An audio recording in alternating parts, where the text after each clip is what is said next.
Chapitre 10. Dans quelle détresse? Candide, Cunégonde. La vieille arrive à Cadix. Et de leur embarquement. Qui a donc pu me voler mes pistoles et mes diamants, disait en pleurant.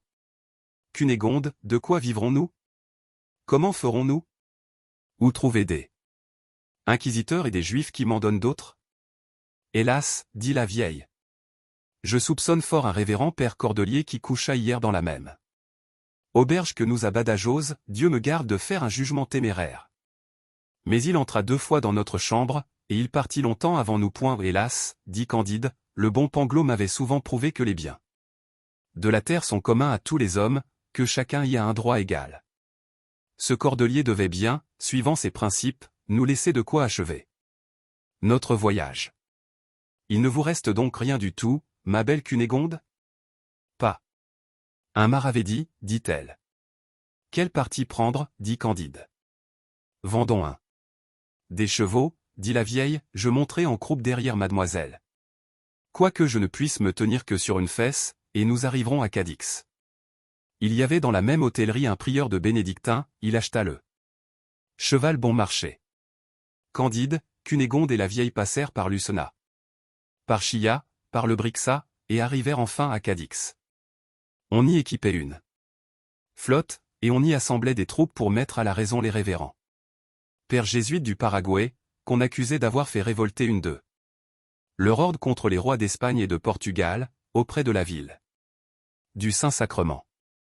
Candide, ayant servi chez les Bulgares, fit l'exercice bulgarien devant le général de la petite armée avec tant de grâce, de célérité, d'adresse, de fierté, d'agilité, qu'on lui donna une compagnie d'infanterie à commander.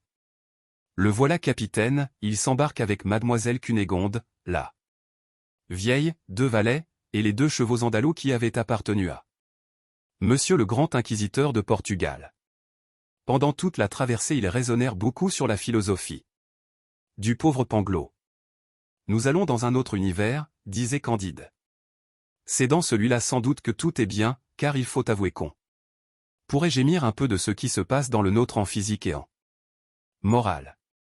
Je vous aime de tout mon cœur, disait Cunégonde, mais j'ai encore l'âme tout effarouchée de ce que j'ai vu, de ce que j'ai éprouvé.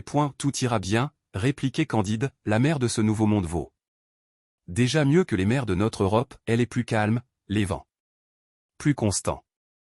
C'est certainement le nouveau monde qui est le meilleur des univers possibles. Dieu le veuille, disait Cunégonde, mais j'ai été si horriblement malheureuse dans le mien que mon cœur est presque fermé à l'espérance. Vous vous plaignez, leur dit la vieille, hélas. Vous n'avez pas éprouvé des infortunes telles que les miennes. Cunégonde se mit presque à rire, et trouva cette bonne femme fort plaisante de prétendre être plus malheureuse qu'elle.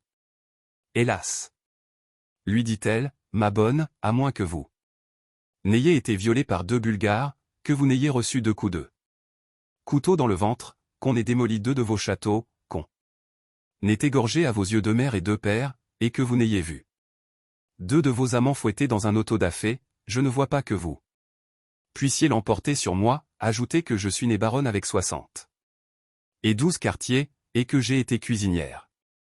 Mademoiselle, répondit la vieille, vous ne savez pas quelle est ma naissance, et, si je vous montrais mon derrière, vous ne parleriez pas comme vous faites, et vous suspendriez votre jugement.